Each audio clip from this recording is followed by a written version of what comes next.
Good evening, and good evening, Gonzo. How are you? I'm very hot. I don't mean like sexually attractive. Well, I am, but I learned a new word. Pentings. Pentings. That's what the youngsters say. It means very attractive. There you go. How are you aside from burnt and very attractive? Also painting. Of course you are. But no, just burnt. Pink ting is pink tings. Yeah. Pink ting. Yes, absolutely. You are pink tings. It was above 10 degrees in Scotland, so my delicate little skin was a bit and now I'm pink and delicate.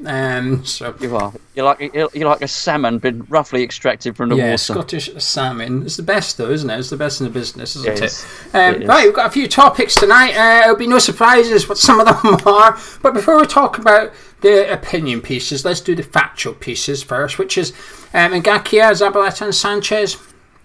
Goodbye, all three of them. They're off. All clubs have let the Premier League know 2 days ago who's been retained till the end of the season and who was going to a year extension and who was disappearing next week. And all three of ours are off skis. What did you make of that? Expected, but still, a bit sad for Zabaleta. Yeah, well, it's thank God, goodbye, and thank you, isn't it? Really, if you were going to do the three of them, and yeah, it's. Yeah, I mean, just as you say, none of it's unexpected. I think the Zabaleta one was a little bit unexpected because he'd been offered a deal. I don't know if this was true or not, but he may have turned down the 2-month extension because he felt he was injured. Yeah, it was Zabaleta. I think it's on the official website that's what Zabaleta had done. Well, it's very decent of him. It reminds me of Tarico, who years ago when he sorry, let me put my phone on mute. That's probably kind of that's him now. He says pentings. Do you know what? What a decent guy, to do that, and it's realism. Look, he's got obviously a very, very wealthy man, made a lot of money through football, had a lot of success, millionaire, and he's probably thought, you know what, I can't justify taking another £250,000 out of that football club. Fair play, well done, and thank you very much. But would you expect any less from Zabaleta? He's an absolutely class act, No, I completely agree. I'm more concerned that if he has got a 2-month injury, we still have a contract anyway. And we know you're not going to play any games, but do you want $250,000 just for doing nothing for the next month? It was him that turned around and said, duh. So, it works both ways a little bit, doesn't it? But yeah, I'm disappointed. I say disappointed to see him go. It's the end of his time. He should have went a year ago, in all honesty. But he was a fantastic servant for us. And when he first arrived, I was a bit dubious, even when we first got him. But still a crime he did not win Ham of the Year in 2017-18 season. I've not spoken about that for a while because it's in the past. But today, it got me a bit annoyed again. I thought injustice. Marko Natovic turned up in mid-season and went on to win it. Zabaleta was 7 and 8 out of 10 every week. You're so annoyed you've gone bright red. Something like that anyway. But brilliant servant. I'm pleased we had him, and I wish him the best of luck wherever he goes. I think we'll see him at City at some point. I think he's going back to Argentina, isn't he? He's way back to Argentina for a while, but I wouldn't be surprised if we see him in the City setup in the back room at some point. Sanchez gone, fair enough, and Ngakia has left. Was he ever here, Sanchez? Painting. He was useful as a painting on the pitch, wasn't he? Oh, he certainly was. Yeah. So yeah, that's it. They're all gone. Gone. Ironically, I've been seeing pictures in the last half hour of Mesut Ozil sat under an umbrella, and somebody saying he's doing nothing. Well, that's pretty much what Sanchez was doing without the umbrella. So it's what a waste of money. A real waste of money, actually. Yeah, we'll see where Ngakia ends up anyway. But that's the saga come to an end with West Ham anyway. We've now got confirmation as to what's happening. He's off. Good news, though. Watford got beat just full time just before we went live. Burnley beat them 1-0. Obviously, last night the results went in our favour. Again, Villa got beat. Bournemouth got beat. Villa drew, didn't they? Was it? Crikey, I can't remember anymore. Someone drew. Yeah, it was Villa. Villa drew. It was Villa drew. But the results are going in our favour now. 3 teams now on 27 points. Us, Villa and Bournemouth. Watford a point ahead of us, all on 31 games. I mean, this is... luck's on our side so far. Luck's on our side. I think between us, out the 5 teams in the 5 bottom teams in the Premier League, I think we've taken something like 3 points out of 30 since the comeback. Well, this is it. Everyone's getting very upset, saying we're the worst team in the league. Hold on a second. We might well be the 4th shittest. And if that's not something to celebrate, I don't know what Well, is. to be fair, we could be it's because we also had a little head start on Villa, didn't we? They've picked up 2 points since the restart, whereas we haven't even scored a goal yet. We've had 1 shot on target. They've got more points than we've had shots on target. But it's going in our favour. But how long? You don't need to score goals if everybody else is conceding lots of them. All right, Moyes. But there's only so long. There's only so long until your luck runs out. But it's on our side at the minute, and it's Gonzo, I can't do this for another 7 games. It is highly stressful watching these games. Even Burnley Watford tonight. At one point, Watford had a shot cleared off the line, and I thought, no, come on. And then at the end, but I tell you something. I'd be fuming if I was a Watford fan tonight. Pearson balls the line up right up, didn't start to Corey, and then unlike Moyes, he done his subs at half time. But the lack of intensity from Watford towards the end of that game, I couldn't believe what I was seeing, because I watched them against Leicester and thought they were very good, and I've almost half discarded them from relegation a little bit. I've actually looked at them, looked at their fixtures, and thought they'll be all right. But tonight, I mean, Burnley were awful again. I know it was Man City they played, but they were knackered by the 70th minute. They didn't look like they could care, could barely move. Then 2 keepers on the bench, so they've got no players. Sean Dyche is having a war with his boardroom, and I thought this is the perfect team for Watford to play tonight. And if I was a Watford fan, I'd be like what we've been feeling like over the last couple of days. I'd be very, very annoyed and very, very concerned because they're still their point ahead. But for relegation talk, I asked you earlier to do your predictions. Can you remember them? Yes. Basically, I asked Gonzo to do his prediction for the rest of the season for every game, but stop after 37 games. The reason for that is I want to know what scenario we envisage for West Ham heading into that last day against Aston Villa. While Gonzo gets prepared, are you prepared? Glasses. I dropped them, but then I couldn't find them because I didn't have any glasses to see the dropped glasses. Crazy. Right. Have you got your... I know what points. I might be able to go back and step back systematically, type thing. Where's it gone? Oh, okay. Yeah, so I've got the finishing one. I think let me just see if I can go back. You can check your WhatsApp to me if you want. You send it to me on there. Hold on. Oh, yes, I can see the fixtures. Yes. Okay, right then. Okay, so I've got my final league standings. Shall I do the spoiler now? Do match day 37 if you can, so not the final, because that's more fun. Going into the last game, that's the more fun one. Yeah. No, I have done match day 37, so we played 37 games. West Ham have 35 points. Where are we in the table? We're 17th. And below us is Villa with how many points? 29. I don't know how it works out like that. I thought I was being really harsh on West Ham. And fair, I thought I was being fair. I thought I almost went too far in trying to be fair. Because let's be fair. 35 points, pathetic. It is. But I think it is. But judging by my calculations, it keeps us up even if we didn't win the last game. Villa can still beat us on the last game. I don't have that though. My one, I've got Bournemouth down by the last game. But the last game I've got us heading in against Villa. Villa on 34 points and West Ham on 35 points. So it's winner takes all essentially on match day 38 as far as my predictions go. But I had Watford 5 points ahead of us. However, I had Watford winning tonight. So technically on the Geo fixtures, Watford are minus 3 points, which is going to make it interesting, should I be correct. And I think I was quite harsh on West Ham on a couple of them. I think Newcastle might have put us for a draw, but then I think Watford at home I put us for a draw as well. I didn't keep putting us down for wins. I had Watford to win 2-0. Yeah, see, I was made sure I didn't keep putting West Ham down to win. Oh.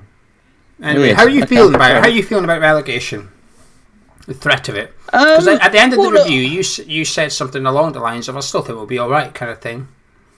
Yeah, I sort of do. Not because of any Not because I think we're brilliant. I think we're rubbish, really. But I did think there were signs of improvement, and it just stands to reason that if we improved a bit from the first game, we'll probably improve a bit on the next one. There's major things wrong, Gio. The substitutions, as you say, is a bit of an issue. The inability to use a striker, as I understand it, Haller might be out for Chelsea as well, which is a massive issue. We really miss a striker. For all the stick he's taken, we do miss him. That being said, I hadn't expected any points from Chelsea. I've looked at the others. They can't really string anything together. I did watch a bit of Aston Villa and Newcastle yesterday, actually, and towards the end, Villa were pushing and trying, but they had shots, they had attempts, and of course they were a goal down. They got one back, and they were still trying to press towards the end. But you could see, Grealish, particularly at the end, he couldn't even pick himself up off the pitch. He was absolutely distraught. And whilst they have some good players, they're not oozing with quality. And I'm not. I look at it and I look at a lot of other people, and a lot of people seem resigned to us going down. I've seen so many people saying, "That's it, we're down definitely," and I'm not so sure we are.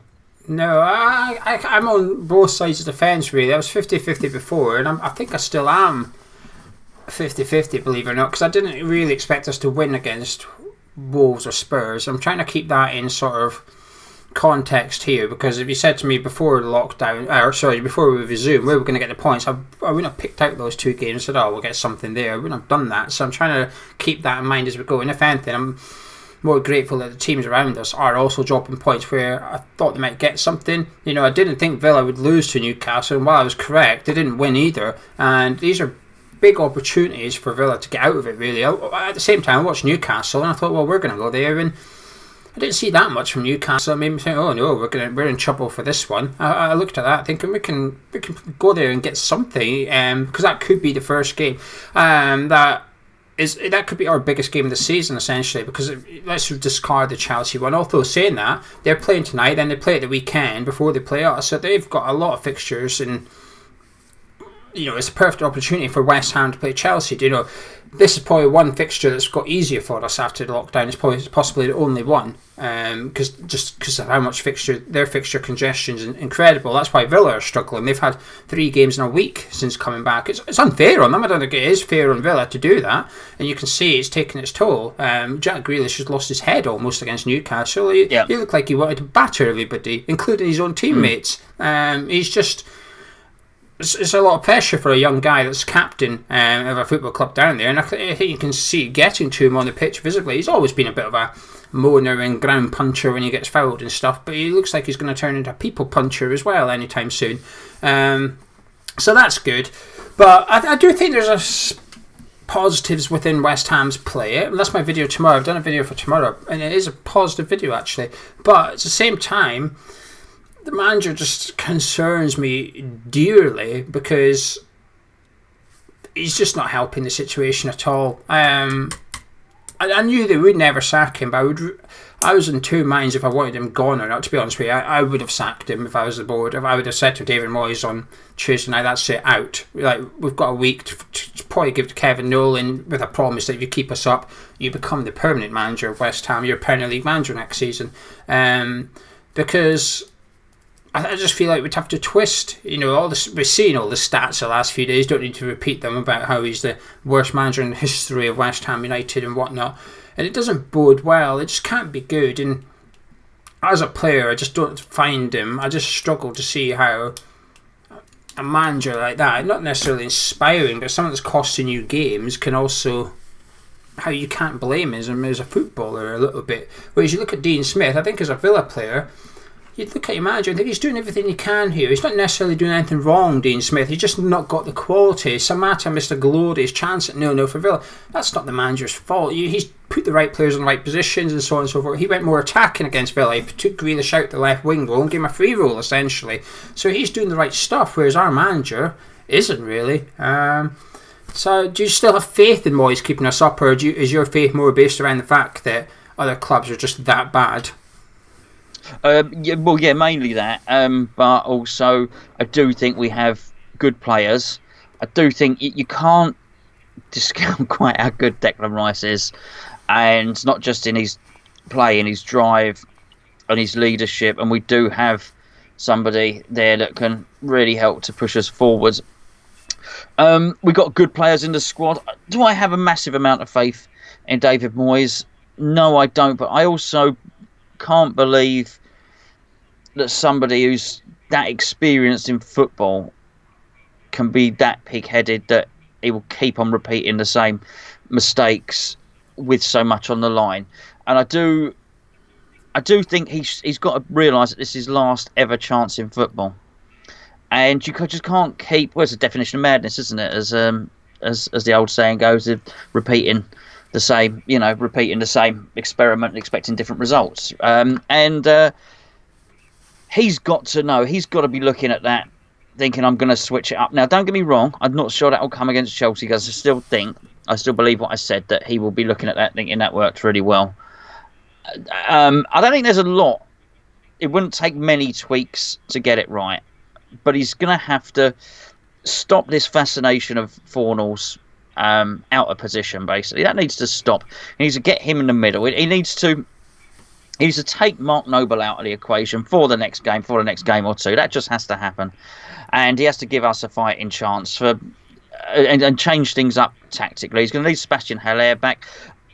If I thought we would not have Sebastian Haller back for the rest of the season, I think we'd go. I still think there was a chance we'd stay up, but I think more than likely we'd go down, because the other teams are awful. I don't have a huge amount of faith in Moyes, but I think we might just have enough with a combination of everyone being crap, having some good players and one world-class player, and then Moyes having just enough with his coaching staff about him. I think it might be enough. I don't think it takes a lot of tweaking, to be fair. I think the one thing that made me happy today was the leadership from Declan Rice. His comments about how we've got 7 games left and it's not funny the situation we're in and we have to go out there and win all 7 and stuff like that. And it's just shades. It's completely different to what Mark Noble was saying before the Wolves game. And you say about taking Mark Noble out, I'd almost be tempted to take him out for his, to be honest with you, his lack of leadership in the last week or something. I'm a big fan of Noble, so I don't need to sit here and sort of defend my opinion, because sometimes a lot of people do that, don't they?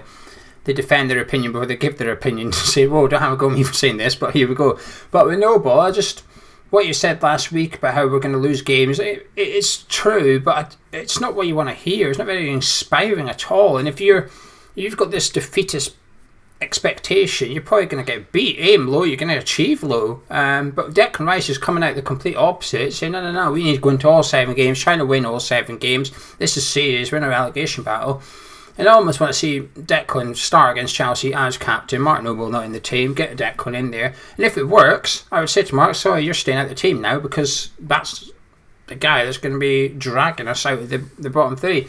It would cause a bit of a dilemma if you do need to put Mark Noble on, because then what do you do? Because naturally that he becomes a captain, don't he? Well, actually, Mark Noble's role, he still has a role this season, and that's probably coming on to close games out. When you need to keep the ball, when you need to retain the ball, get him on, just pass it, so you don't have to run around, just let him come on. And he's still he's probably still our best player at recycling possession, just the little short passes, winning free kicks. Mark Noble's good at that.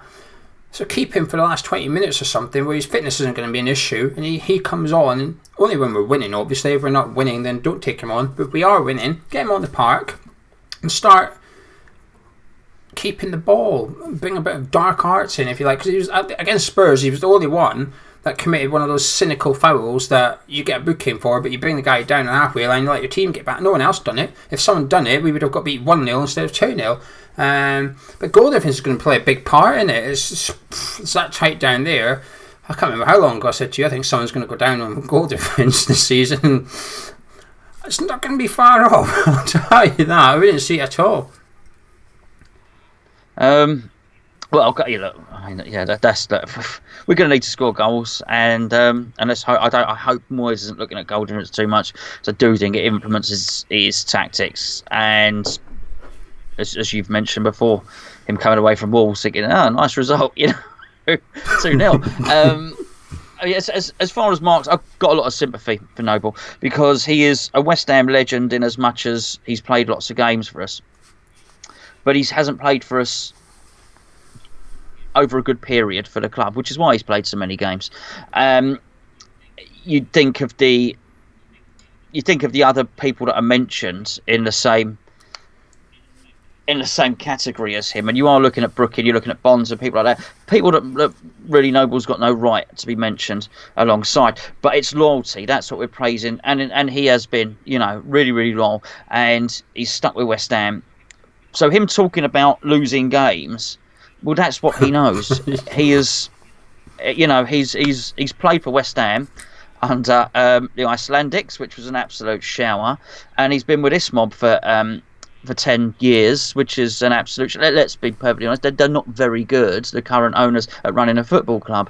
There's lots of relegations with Birmingham, either relegation with West Ham or flirting with it, muddled thinking. It's bad. And then obviously, funny, I was watching something the other day. I think it was on BT, and they were speaking to players about the best managers you've worked with, and just some of the names that they were coming out with, and someone was scratching his head, wondering, actually Mourinho wasn't the best manager that I'd worked under. Actually, Van Gaal was really, listen to all these managers that they were reeling off, and there was loads of players there. Think, hold on, thought, wow, there's some really good, talented people there. And you look at Mark Noble, and Mark Noble's worked under, David Moyes and Sam Allardyce and Avram Grant and people like that, and he's partners in midfield and maybe have not been brilliant. Mark Noble didn't have the luxury of playing alongside lots of good players. So I do think it's tough for him, and I think if what we're looking for is Mark Noble to save us, then there's no evidence for that happening. There's no evidence for that. Why would that suddenly happen now, however old he is? And I think it's sort of a bit of an unfair pressure to put on him, because people say, it's a crime Mark Noble never played for England. No, not really. Some really, really good players, for England sometimes. Recently, it's he needs to be pulled out the firing line. He should be a bit part player by now. There's no way, after all the games and all the commitment he's given to West Ham, he should be shoehorned into an unfamiliar role as a number 10 player, when we've got number 10 players. We've got someone that's played number 10 for England, funny enough, who's not getting in the team. We've got someone who's played number 10 for Argentina, funny enough, who's not getting in the team. And believe it or not, I know for much derision, Felipe Anderson has also dons the yellow shirt of Brazil as well. And I just think it's unfair to say to Mark Noble, you played all this time in your career there you go, now playing a completely different position and save us from relegation. No, Moyes needs to do something else. Anyway, ready for some questions? We've got quite a lot of questions on social media, so they're kind of going to guide us through the rest of the show. And we've got the live chat as well, which I will get to. We're on a bit of a time limit tonight, so I'll make sure that we spend 10-15 minutes in the live chat. So get your questions ready, and we'll keep copying and pasting them if I don't get to them. Before we do that, we've ordered more Next Level mugs. They sold out. We had them ordered, and then they sold out, so we've just ordered more. So if you want one, Next Level mug, and on the back it says world-class tea in a world-class mug. Good little mug. If you want one, email us, hammerchat@gmail.com. It'll take me a few days to get back to you, because I'm not going to reply until I've physically got them. But just as a point of interest, email us and we'll get in touch. Right, so Dylan Ham says, if we go down this season, which players are first priority in the current team to secure a new deal for, assuming they all have some sort of relegation exit contract clause? All the best. Well, thank you. All the best to you too, mate. I think Antonio Fabianski. I think there's no point saying Declan Rice. There really isn't. He's going to be off anyway. Do you think he's off even if we stay up? Sorry, did I say go down? Yeah, but I'm asking you a completely different question here, just because you mentioned Rice. So I'm now asking you. Do you think he's gone? I think it's just too good. It's too good, Gio. I mean, this is we made the joke about when we started doing our player ratings videos, and how often Declan Rice has been man in the match, and he just carries on like it hasn't happened. He is absolutely brilliant. It is unbelievable. He's a force of nature. So yeah, I don't think there's any way that we can hang on to him. And to be fair, we're not good enough for Declan Rice. We're just not. We're not good. He's better. Declan Rice better than West Ham, and it pains me to say that. But there you go. So I think Antonio would be really good in the Championship. I really do. Diangana clearly would need to be a massive part of any Championship. Bowen if there was any way, because he's proven that he can do it as well. There you go. Without naming 10 players, there's 4 for you. There's not that many, Gonzo, which is pretty worrying. I'm genuinely struggling to name someone here. Bowman was my first one, but I think he'd be the second one out the door after Declan Rice. Not because of lack of loyalty or anything, just because he's good enough. But apart from that, Dean Garner, obviously, but apart from that, I'm struggling to think of someone that I'd be that desperate. Bonner, if he was happy to play a couple of years in the Championship, given his age, and he's had a few injuries now, I'd hopefully be able to convince him to stick it out in the Championship for a little bit. Fabianski's a good one, but apart from that's it.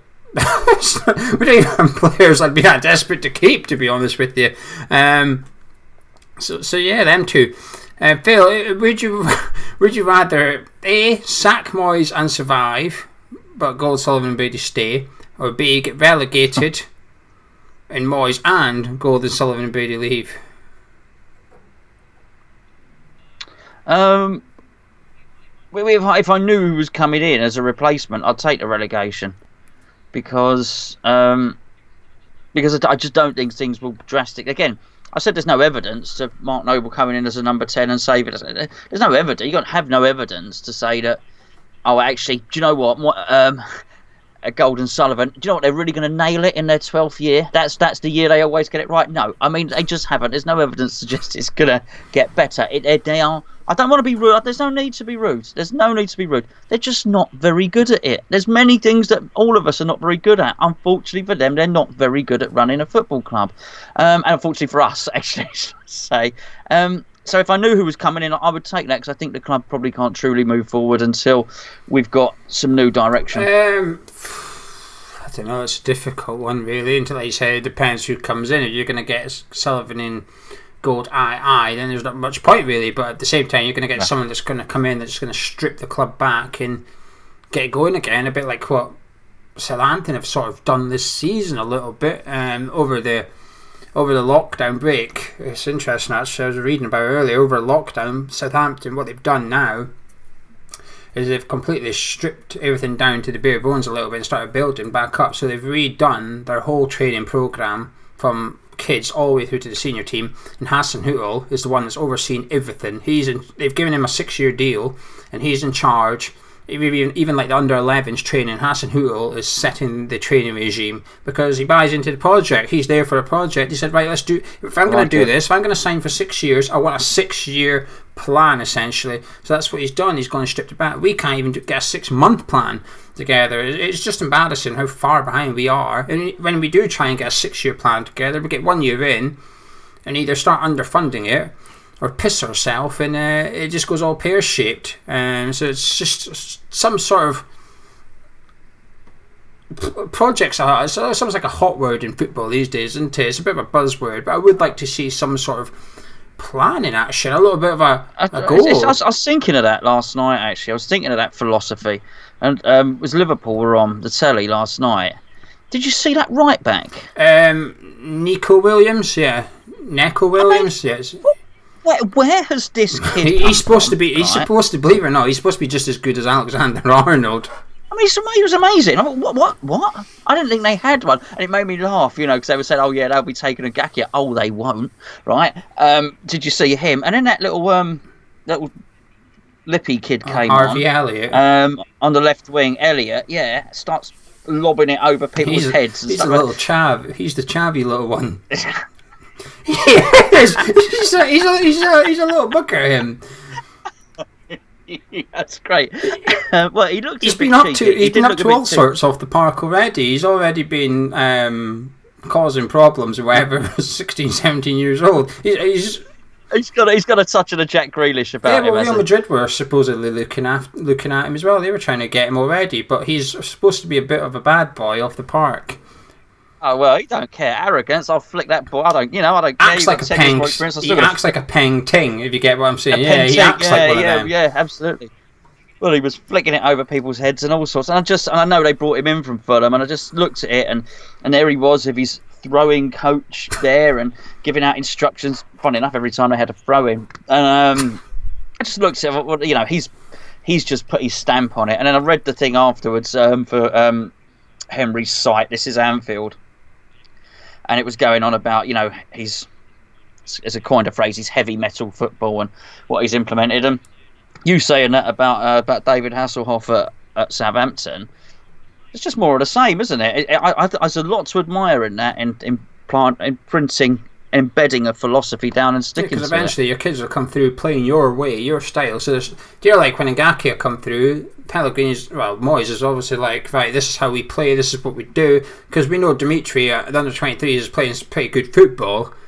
You come into the first team, it's completely different. There's not even like a symmetry between our under-23s and our first team. There's not even like a similar style. So what you want... You're not even allowed to shoot. Well, you can, but it can't be at the goal. You can't make the other... Because you don't want a goalkeeper to get that's why when you say, well, why don't we give the kids a chance? Because the Moyes will probably look at it and go, well, I don't want him. Look at him doing all them step-overs. What's that? None of that my first team, thank you. So we've just got no progression whatsoever in the backroom staff, in the pitch, whatever. There's just no plan in place. There's just nothing. Anyway, back to the questions. Dr. Daniel DaCosta, and Yes, we know him. He writes a lot. he says, will the board past team now blame the fans for not being in the stadium, considering this is typically the time of season fans in attendance are accused of being a negative influence on our results? Perhaps they might have to accept some responsibility for once. I like that comment because before the Wolves game, Aluko, I can't remember her first name, I almost want to call her Sonia Aluko, but that's her brother that used to play for Aberdeen and Hull, Aluko. Now she's obviously been there and done it all in women's football. She's represented England numerous times, but she sat there before the Wolves game saying, well, West Ham might play better because they don't have the fans getting on their back because they've been on the backs of the players recently. I'm thinking, hang on a minute, where? The last home game against Southampton was really good. The atmosphere was really good. Nobody's got an issue with the players. Well, we do, but we don't. There's no protest against the players. What are you on about? And I just thought, this is just... It just annoys me that it's such a lazy argument to do, to just throw it and say, that's the fans are getting on the players' backs and stuff. And you just think, well, where have you got that from? What have you done? Like, where is your research? Is someone giving you this from Sky Sports? But Dr. Daniel makes an exceedingly good point there. He does indeed. And I'd well, it's funny. I needed to go and see the doctor. Actually, I'll be calling Dr. Daniel later on in the week. But I don't think the board will be blaming the fans for anything at all on this one. I can't see it. They don't actually say a lot. Let's be fair. The board don't say a lot. The last thing we really heard from the board was from David Gold and his interview with Moose. The fans can't influence. So look, let's be fair. The stadium's in Newham. The fans are in Waltham Forest. They're so far on the pitch. So I don't think they can influence anything anyway. I'm quite sure the board will say nothing about that at all. The last bit, will they take some responsibility? No, and that's the thing. That's really the key one. Just at some point, you have to hold your hands up and say, I can't do this. I've tried. I'm trying my hardest. I am actually useless. And we've all had it at something. Let's be fair. You just have to. No one at the club can. I mean, even did you see that clip of Moyes? I think I sent it to you after, when he stood there and they asked him about the goal, and he just stood there. It was like a parent giving a child a row, like a really condescending row. Who's on VAR tonight? Who's on VAR tonight? Who calls it VAR anyway? Everyone calls it VAR. But he's like, who's on VAR tonight? And then the Sky Sports guy was obviously, I don't know. He's like, can we find out? Needs to be subbed, doesn't he? And I just thought, what are you doing? Shut up! Like, we barely mentioned it in the review, Joe. It was such an irrelevant. He genuinely sat there looking at the Sky Sports guy as if he had an issue with the Sky. As if the Sky Sports guy was the one that handballed it or something. He was just looking at it going, we'll find out. Maybe this is saying, find out who it was. And what are you going to do?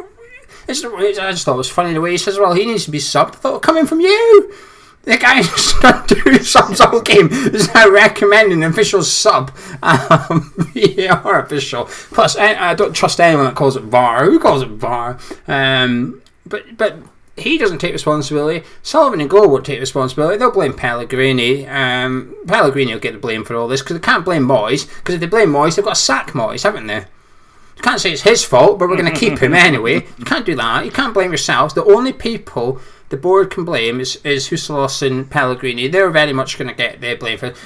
Well, they are to blame, and so are the board, and so is David Moyes. So is the players. Everyone's to blame. Anybody who's involved will be to blame. But the one consistent factor, regardless of who's in charge, is them.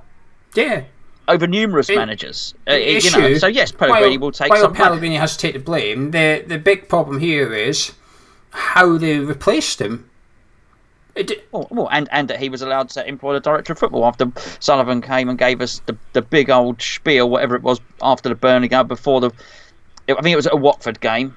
We were on the boats, and it came through, and everyone was showing us their phones. Sullivan has released a video to a newspaper, digitised the scouting network and the data analytics centre and video rooms and all the rest of it. And he just never did any of that, and he never implemented the director of football in a way that he should have done. And it's funny, actually. Is it funny when for you to look at how other clubs are doing things? You mentioned Southampton there, or you could take any number of clubs, or Brentford, or the Liverpool we've mentioned, to actually look at how everybody else is doing it successfully and think, no. I'm not going to do it that way. I'm going to do it. This is what someone's concerned about Ajeti not getting a sniff of minutes football. Remember the one team that was up against us for Ajeti? It was Brentford. Remember, Mopai had just gone to Brighton. It was Brentford. That was Brentford's number one target, and we went and got him. But Brentford get their transfers spot on so often. So if they've gone after him, there must be talent there. I've seen him a handful of times for Switzerland, and his movement's good enough. But he moves like a striker, which is something we currently don't have. He's a natural striker. And I just think it's criminal that we haven't used this opportunity in games that we're expected to lose in order to win. Then Moyes has come out and said, well, it's hard to replace a £50 million Bundesliga striker, but you've got two on the bench that you're not using. So it's a bit like, I could sympathise with Moyes if we were playing Ajeti for 2 games and he'd come out and says, well, Ajeti's got a big task, he's struggling up there, he's not had enough minutes, he's got big shoes to fill. I'd say, right, that's fair, but he's not even giving him a go, and he's saying, well, we'd have a striker. The geezer must be sitting there waving at him going, hello. But he done this with Hugo as well. Remember, he brought Hugo in, didn't play Hugo at all. So it's nothing new, exactly. Jazza, pubs are reopening soon. What's the first drinks you're going to order? Jazz, I'm nothing interesting to say, mate. It will be. I like the if I can get a Moretti on tap, I'll have a Moretti, and I really like the Camden Hells as well. So two more recent beers actually, but they're good. Mate, lot of companies make good beers now. I tell you, yeah, Camden Hells or a Moretti. It's been so long since I've been to local boozer, I can't even remember. They got an Estrella. They got Estrella on tap, but I went to my mate's. I passed through, popped down and saw my mum. He runs a pub, and I thought I'm just going to see if he's there. And I sort of knocked on the door. Obviously I know the pub is closed, but he lives above the pub anyway. He came down.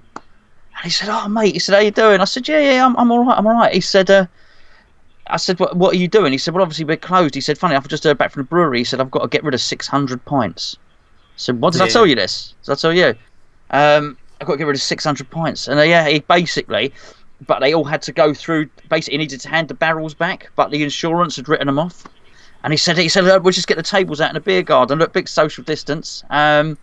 I said, "I can't. I have to go. Got to go back." So yeah, I had a chance to. Well, not that I would have drunk 600 pints, but that was an opportunity that I couldn't do because I had to get back home because the missus had to go to work. Yeah, so there you go. For me, it'll probably be an old moot cider. I prefer cider to beer, to be honest, especially in hot days. Beer makes me really sleepy really quickly. But if I had to be beer, it'd be a Peroni. Oh, I could murder a nice cold pint behind a hatchet. But no, it'd be cider for me. Old moot cider. Mikey says, what do you think is our key remaining fixture, discounting the Villa game?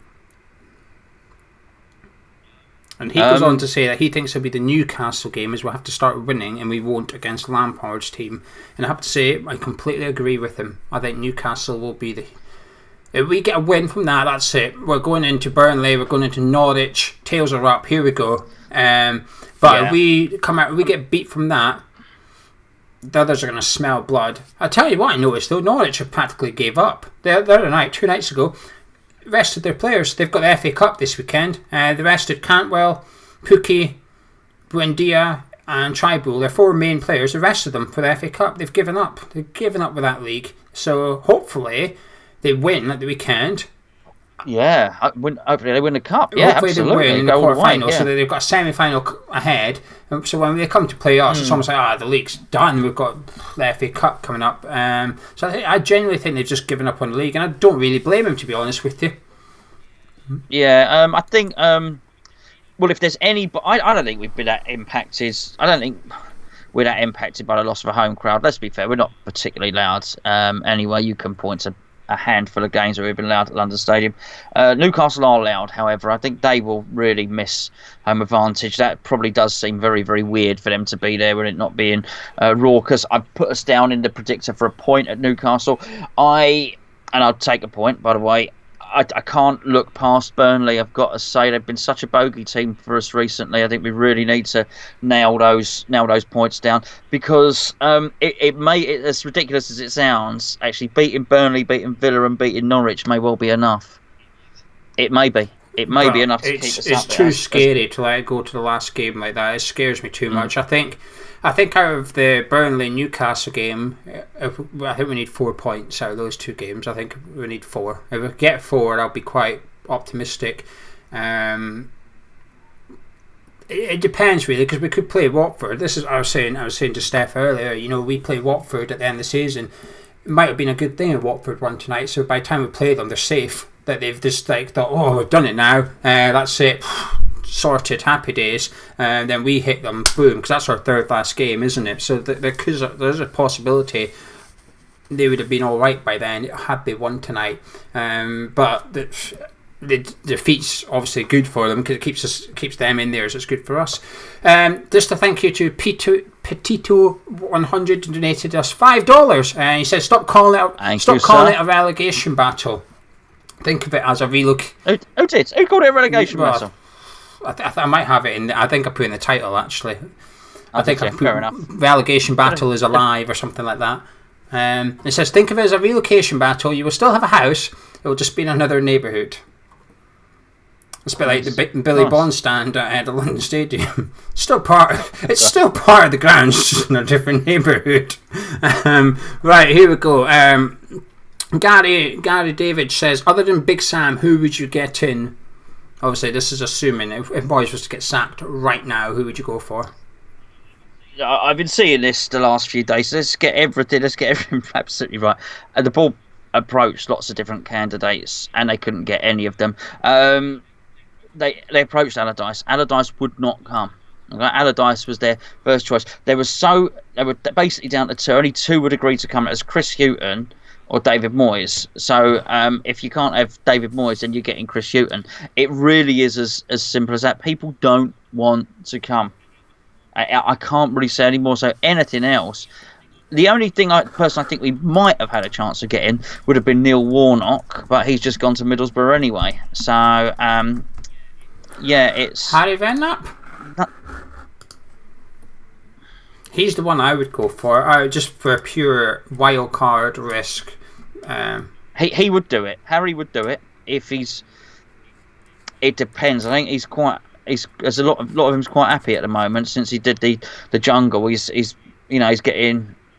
got a nice little job. He's a celebrity now. He's doing adverts. He's doing this, that, and the other. He does love the club, though. He does love West Ham. I do think he's a realistic one to come back. And actually, I think we've got the attacking players there. I think it's almost. This is why Sam Allardyce, I think, would probably keep us up. But I wouldn't have him for more than 7 games, because it would almost be a crime to have the attacking flair we have at this team and allow somebody that's only going to use 2 of them to be in charge of them all. We'd have to sell 3 or 4 of them in the summer to buy 2 defenders, and I don't like that. I'm aware I'm a bit of a romantic when it comes to football, and I don't like overly defensive managers and teams because I don't get the point of it. I know it's a results-based business, but I think your job is to entertain your fan base, and while you're getting results and stuff, I think what's the point? You're sacrificing the enjoyment of the fans in return for this, and I just don't agree with it. I think your priority should be to entertain, and I think there's a compromise. I think there's one manager in particular that's a perfect compromise. We'll get onto it, but I think Harry Redknapp would come out. I wouldn't be surprised one of the 2 of our flair players would suddenly start enjoying their football a little bit more under Harry. look, everything you said is true, but I will I will indirectly quote and say what was uttered to me, which is hell would have to freeze over before Harry Redknapp gets a job at West Ham United Football Club, and that's something that's been said to me within the last 18 months. But that's the issue with this board, though. It's almost like cutting your nose off to spite your face a little bit. And when you're desperate, you've got to make sacrifices, haven't you? We'll get into live chat in a minute because I'm aware of the time. So live chat, get your questions in, but copy and paste them. So if I miss them, keep pasting them. One or two more from Twitter. The people that posted them on YouTube before we started, don't worry, we'll do another video. I haven't got around to them just because there's been quite a lot tonight, so thank you everybody for sending your questions. It's much appreciated. Andrew Wickstead, would you get Dyche if we stayed up? Because obviously Sean Dyche in the media today is sort of at loggerheads with the board over the lack of money coming up in the summer. He's had a bit of issues with the players' contracts that expire now. Phil Bardsley was due to leave Burnley, wasn't included in the squad against Manchester City, and got handed a 1-year deal literally in the last couple of hours of the window, if you like. So he's now at Burnley for the rest of the season. But I think Robbie Brady's left. I don't think he wasn't able to agree a deal with them. So he's a bit pissed off, to be honest with you. And this might look like it's enough to just kick him out the door. No, I wouldn't take Dyche. I've got to say, I wouldn't. I just think, what's the point? You'd find yourself, anybody that thinks they want Dyche, I think you'd find yourself with exactly the same frustrations as you got now, because you'd still be operating under exactly the same ownership. I think he is possibly the only manager that does less substitutions than David Moyes, by the way, statistically, which I think I saw in a chart somewhere today. No, I think he would bring about an awful lot of frustrations, and don't. I think it's easy to think, well, hold on a second. I know people aren't expecting to see Pep Guardiola, but I just think people are looking at Dyche saying, oh, but you know what? He would bring stability. No, I think he brings stability at Watford, or he brings stability at Burnley. I think almost nobody will bring stability to West Ham. I really do. Just nobody. No, and I don't think that was. Would I take him over David Moyes? Yes. But I wouldn't. I mean, I'm crikey, do you know what I mean? There's a lot of things I would take over something else that I'm not particularly fond of. It doesn't mean it's something I desire. I would take him. I think he's not as entertaining as I would like. I think his football is a bit direct. It's a bit of a... doesn't get you on the edge of your seat, does it? But I do think he would bring stability. You talk about stability, I think he would bring that at West Ham. I think we've got far better players than Burnley do, and he's always got Burnley punching above his weight, and I think he would do the same here. He sticks to 4-4-2 Burnley somewhat religiously, even when he should probably change it. He doesn't, because he's got his system and he thoroughly believes in it. It's attacking enough. You know, whenever you watch them, you know what you're going to get. They will go long to their strikers. Wood, Barnes, doesn't matter. Jay Rodriguez, you've got to be decent in there if you play under Dyche, because you're going to get the ball thumped at you a little bit. But we have a striker that's good in there. We just don't utilise him correctly. See, the thing was, the big difference between Dyche and Allardyce for me is Allardyce is long ball, but I think Dyche is long passes, if that makes sense. They are direct, but they are accurate. And I watched him tonight. McNeil's playing left wing for them. He's a joy to watch. He'd walk into our team, and Dyche just took him from the youth team and brought him through and gave him all these games and stuff. And I think it would be a compromise. I spoke of the player, it'd be a compromise. I think he is. I think some players would benefit West Ham in the short term, but not the long term. I think some managers would benefit West Ham in the long term, but not the short term. I think Dyche should do a bit of both. I think he's a bit of a hybrid. There is compromises, but he's used to working on a shoestring budget at Burnley. He spends next to no money. I think he'd do well at West Ham. Would he be my top choice? Should we need a new manager? No. He wouldn't be my top 5, but I wouldn't be unhappy if he come. I'd feel quite safe under Dyche's guidance. Right, we're going to start taking questions from the live chat, otherwise we're going to miss some and I will feel bad because you've all kind of tuned in. Thomas Longagan says, is there a current Premier League manager you wouldn't swap Moyes for? Well, that's a really good one, isn't it? That is a great question. I don't know. Hold on. I'm gonna have to. You have to excuse me. I'm gonna skip. I'm gonna down say here. Dean Smith, the Villa manager. Don't particularly like him. He's done well with Villa, but I wouldn't. I just don't really like him. I don't like Steve Bruce either, but he's better than David Moyes, isn't he? So, Do you know what? I was just looking at Newcastle just then. No, I think no. I think the answer to that question is no. It didn't take you long to look, did it? You put your glasses on and went, I'm not even going to bother looking. They all look like paintings compared to David Moyes. Compared to, absolutely. Very buff. Very buff. Chris Green says, would you send Moyes upstairs? He talks about improving the general setup, scouting, youth, which needs to happen, but he can't cut it as manager. No, I don't think he's got any experience of doing that. I don't... David Moyes doesn't deserve that in any way. David Moyes deserves to, go and enjoy whatever it is David Moyes wants to do. I don't think he needs to be chained to West Ham United doing a role that he's got no experience of whatsoever. We want to bring in somebody, a head of recruitment. Let's go and get the best head of recruitment. Let's go and get Brentford's one, or let's go and get Southampton, or let's go and do something else. Let's not give a guy a different job because he's not good enough as manager. I'm not even convinced he's good at signing players, David Moyes.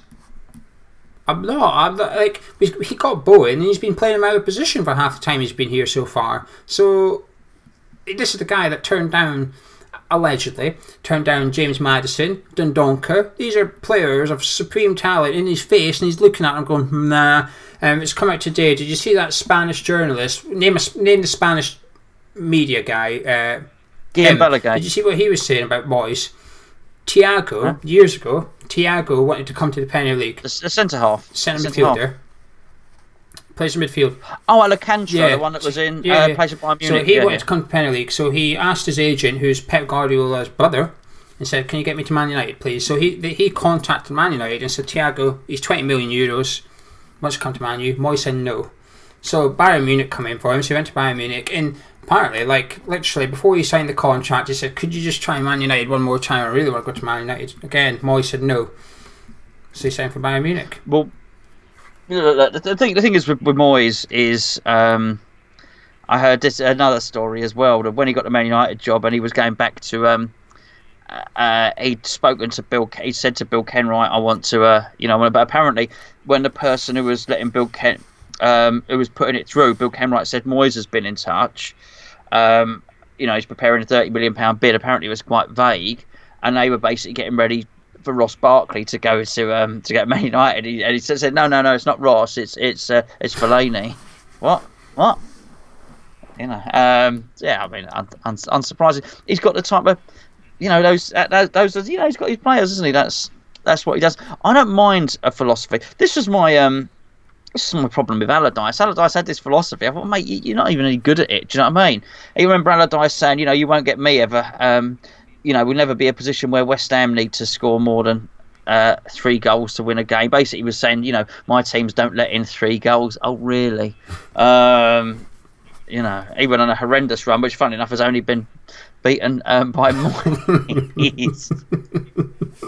There was this stat that came. I think it was, it was. You mentioned it the other day. It was we had Sacco and Valencia and Stuart Downing playing the whole, and he said we got to find a way to get Kevin Nolan and Andy Carroll back in the team. No, you don't.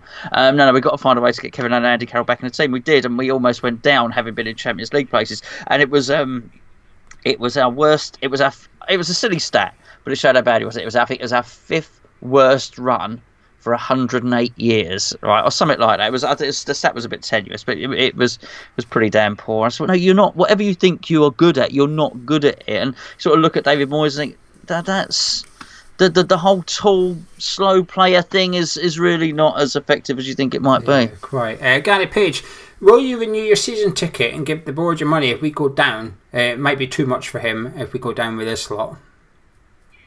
Yeah, because I don't see it as giving the board the money. I don't see that at all, because someone else takes over. It's not their money. Look, I know Golden Sullivan take their interest payments, yes, but I don't see a direct link to my season ticket money going into their pocket. I just don't think it does. My season ticket money and your season ticket money, Gary, if you choose to give it, goes in Carlos Sanchez's pocket. Basically, that's what happens to the season ticket money. I don't think David Gold said, another rotor on the old chopper. No, it's I will read you. My problems are a bit different as to how often I will be able to get up now, because my working circumstances, my wife's working circumstances, our living circumstances have changed so much. But I would still renew. I will renew as well, but this next question does sort of lead into that. What I was going to say after that is T36 says, "Alright guys, I'm the boy that sits next to you with the blue glasses." He says, "If we win all the remaining games, would you want Moyes here next season, regardless of him being here for another year or not?" If he keeps us up, and hello mate, by the way, if he keeps us up, would I want him to stay for another season? No, I wouldn't want him to, but he would do. And if he does keep us up, he will have earned that right. I have to say, regardless of what we say, to keep a club up twice and then not to get the job, I think would be really quite harsh. No, ideally not. But ideally we didn't have him in the first place. Ideally we didn't get him in the second place. It's, you know, I think he would feel very, very hard done by. But I just...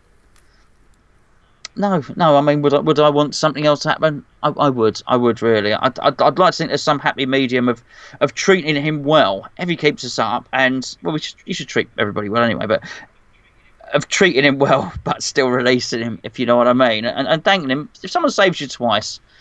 But he would deserve the chance. He really would. He really would deserve the chance. No, I wouldn't want him here.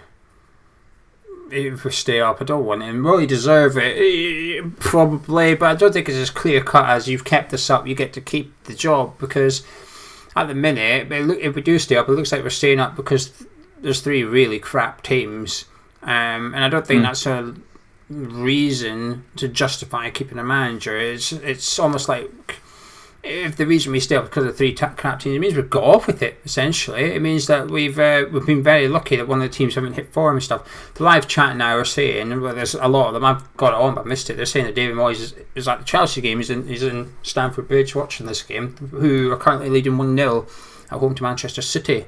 So yeah, Moyes is there watching, getting his scouting done, and then he's probably going to disregard everything he's noticed and do nothing to plan for what he has noticed.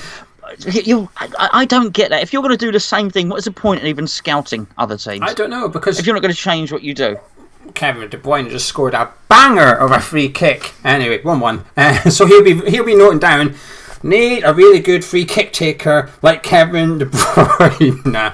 And then Sullivan will say, would you like James Maddison? Good. Nah, not him, not that one. Someone else. But the thing is, I don't even know, because the Aurier thing on Tuesday that caused us issues was obvious to anyone that watched Spurs against Man United. It was obvious that the threat was going to come from right back. So we put our slow midfielder there, who then had to get a booking and run after him for the rest of the game.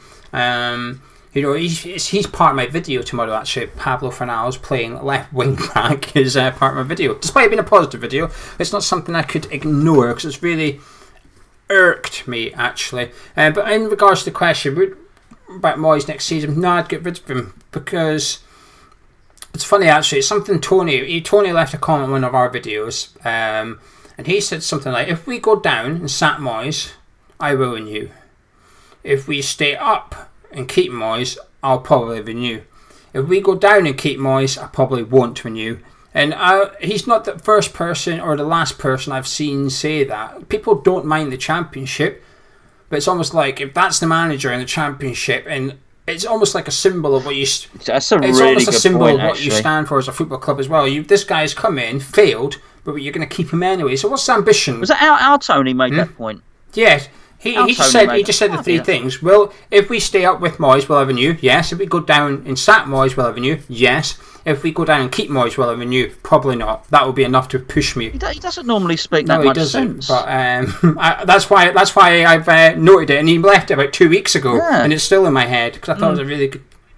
Maybe his wife wrote it for him and signed it off as him or something. Yeah, but I made a mental note of it, because I thought it was a really good thing. I've seen other people saying the same, and that is, if this guy's here next season... I've seen some people say they've left their money in their club cash, but since Tuesday, over the last 24 hours or so, they've rang up the club and said, I want a cash refund. I'm not giving you my money with that guy as manager anymore. And the board have got to seriously consider that, because a lot of people want him gone. A lot of people. because a lot of people did want him here in the first place, and everybody. Or the second place. But how many people, when we did the video when Moyes got reappointed, it was quite a downbeat video. We had a new manager and we were quite... Good news, got a new manager, bad news, it's him. Like, we've got him back. No one understood it. We understood why, because no one else would come in, but no one understood why that was the man we've decided to go for. And... But you just know what Sullivan thinks. Oh, look, you know what, it's got to be... Well, we tried the other thing. We tried the whole other football thing. It didn't work, which is, it's almost as if Pellegrini was... It's almost like there's only two ways you can go, the Moyes way or the Pellegrini way, and everything else is covered under the Pellegrini umbrella. All that other type of football. We tried the foreign stuff. It didn't work, Yeah. Anyway, we'll start wrapping up there because we're quite tight for time tonight. We'll do another video, which will be in the forum channel, which is the rest of the questions, and the people that sent us questions on YouTube prior to this will be on there. If you want Next Level mug, email us hammerschat@gmail.com. This is the last chance to join. If you want to be a patron at the $3.50 amount, the link's in the description below. Have a look. It's $3.50 a month. You have to join by the end of June to be entered into the big Christmas giveaway. We've already bought some goodies for it. They're at my sorting office, actually. Tried to get delivered, but I wasn't in. I was at work. So I've been shopping at costhammers.com. Got some goodies, and we're going to keep buying goodies every month. So there's a big giveaway soon. So you want to join in at the lowest tier, you have to do it by the end of June. Links in the description. If you join at any of the other tiers, you're going to get 27 videos in the month of July. Lots of additional none of this videos. Free stuff. Player ratings, opposition views, Managerial, Geo Gonzo, Patreon podcast, all that good stuff. One last question before we go, because there's still people submitting. So one last question. Let's say we go down. This is from Snazzy Azzy. Let's say we go down. Fans are allowed back next year. The first game back at the London Stadium. Gold and Sullivan are there. What's the reaction like? It's the world's biggest protest. Oh, of course, because we've not gone back, have we? Because everyone's in lockdown. I was going to say excitement because it's a new season. I've seen plenty of relegations if we've been before. relegated, I think it's a full-on protest. Yeah. Because of that, I've seen relegations before, and it's not that. But yes, absolutely. Look, I love the statement from Hammers United, but I thought it was spot on. By the way. Where they basically said, look, hold on a second. People, the NHS is under strain. People have lost their lives. People are struggling. People have lost their jobs and all the rest of it. Now is not the time for a protest. Absolutely right. And it's what I was saying. You don't have to be rude about all this. And but the problems still remain. The problems are still there. There's no hiding from it. If we get taken down again, you cannot hide from the record. And it's just sometimes, as I say, you just got to admit you can't do something, and it will be that time because you have to say, come on, years and years, you had a good crack at it. I had a good crack at it in Birmingham. It's not happened. Enjoy your money. Enjoy the helicopter. Enjoy the mansion. It's not peanuts you'd be leaving with either. It's enough to set someone up for life and you're already set up for life anyway. And a profit, and they go buy can a make smaller a club. profit. Go buy a lower league club who need the money. I wouldn't even advise. I would, because I think there's clubs out there that are going to be desperate for cash at the minute. They're going to be going to the wall otherwise. Go get one of them, save it. It almost allow Jack and Dave, the little Dave this is, not necessarily be the chairman, but to really get their teeth into a proper club there on a lower scale. And let them learn, and hopefully they'll learn from your dad's mistakes. The apple would have to fall a long, long way from the tree for that to be. I think Jack has. Dealing with Golden Sullivan, if it's in a Golden Sullivan, I think if it goes, there should be no more football for them. It can't be enjoyable for them because whoever they own, they end up alienating the fans, and the fans end up hating them. It can't be a pleasant thing for them. It can't be nice. So yes. But anyway, the answer to the question is I would imagine that would be not a very nice first game. Thank you for joining us paintings tonight. We've enjoyed the video. Enjoyed the video, drop a like on it, subscribe you around here, and we shall be back. Well, we'll be back tomorrow. We've got the Chelsea preview Monday night, so we'll see you on Monday night for the preview. Catch you in a bit.